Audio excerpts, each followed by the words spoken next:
हमारे पास तो है ना chapter skin temperature and regulation वाला, ये वाला चैप्टर भी ना इंपॉर्टेंट है। लाइक बच्चे इसे छोड़ जाते हैं, हमारा पूरा एससीक्यू इसमें से आ गया था चैप्टर में से।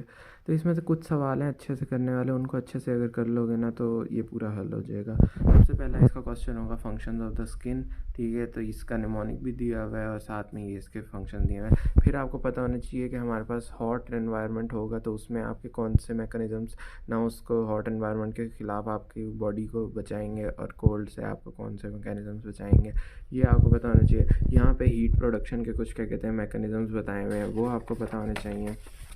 इसके अलावा नेक्स्ट चलें तो हमारे पास ना यहाँ पे ये वाला ही हमारा क्वेश्चन आया था कि हाँ आपको ना बेसिक फ़िज़िक्स के हीट लॉस हमारे पास बॉडी से किस किस तरह होता है। तो हमारे पास रेडिएशन हो गई, इसमें भी आपको बस ये जो हाईलाइटेड बातें हैं ऐसी ऐसी बातें आपको पता होनी चाहिए। फिर कंडक्टिव हीट कन्वेक्शन से, और उसके बाद कूलिंग इफेक्ट ये, और ये एवापोरेशन वाला हमारा ये पूछा हुआ था कि ना अगर से हर जगह बहुत ज़्यादा टेम्परेचर हो जाए, यानी 106 डिग्री लिखा हुआ था वो काफ़ी ज़्यादा, तो उसमें कौन सा होता है, तो उसमें सिर्फ एवापोरेशन होता है। तो पहले सारे मैकेनिज़म्स का लिखना था और उसके बाद ना आपने लिखना था कि इस वाले केस में सिर्फ और सिर्फ एवापोरेशन करनी होती है। ये बाकी क्या कहते हैं ना, ये डायग्राम में उसकी समरी दी हुई है, ये डायग्राम कर लें तो ये बहुत अच्छी क्या कहते हैं रह जाती है। उसके बाद हम देखें यहाँ पे ना हमें यहाँ पे दिया हुआ है ये ना acclimatisation of the sweating mechanism के स्वेटिंग मैकेनिज़्म, ये भी यूनिवर्सिटी क्वेश्चन है। इसको आप देख लीजिएगा, बहुत आसान से लिखा हुआ है, बहुत आसान करके लिखा हुआ है, ये आप देख लीजिएगा।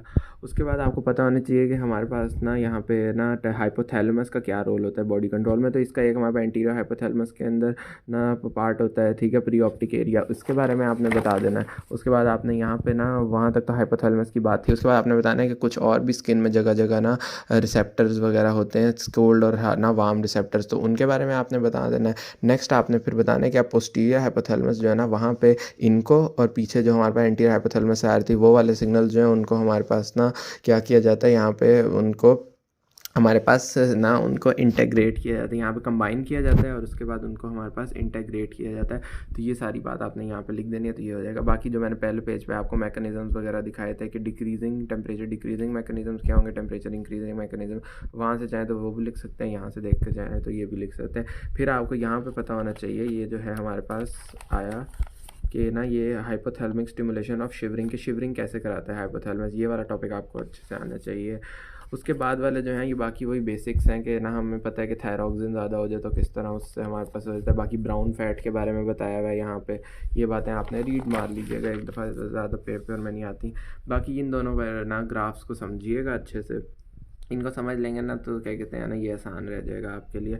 नेक्स्ट हमारे पास ना यहाँ पे एक लिखा हुआ है कि बिहेवियर की ना अडेप्टशंस क्या होती हैं, बिहेवियरल अडेप्टशंस, तो ये इस तरह की अडेप्टशंस है, इनको देख लीजिएगा। बाकी ये फ़ीवर जो है, फ़ीवर के सिनेरियोज़ काफ़ी सारे पूछ लेते हैं होते हैं कि फ़ीवर में क्या क्या डिफरेंट चीज़ों से करके, बाकी ये यूनिवर्सिटी क्वेश्चन में पूछते होते हैं कि फ़ीवर होता कैसे है। तो ये कि बड़ा सा करके लिखा हुआ है, इसका यहाँ पे फिर दोस्त में ना छोटा सा ना लिखा हुआ है, ये फ्लो चार्ट सा बना के वही देख लीजिएगा। और हाँ ये बात एमसीक्यू में हमारी भी आई थी, फ़ीवर के अंदर इंटरल्यूकिन 1 रिलीज़ होता है, तो ये बात हो जाती है। तो ये हो गया। बाकी हमारे पास ये फ्रॉस्ट बाइट जो था ये भी हमारे पेपर के अंदर आया था, फ्रॉस्ट बाइट 2 नंबर का आया था क्वेश्चन, ये हमारे पास फ्रॉस्ट बाइट आपको पता होना चाहिए। बाकी ये चिल्स वगैरह का, चिल्स और ना क्राइसिस, इन दोनों का एमसीक्यू वगैरह में पूछ लेते हैं। यहाँ पे हमारे पास ये चिल्स और क्राइसिस दिखाया हुआ भी है, तो इस चैप्टर में से आपने ये सब करना है।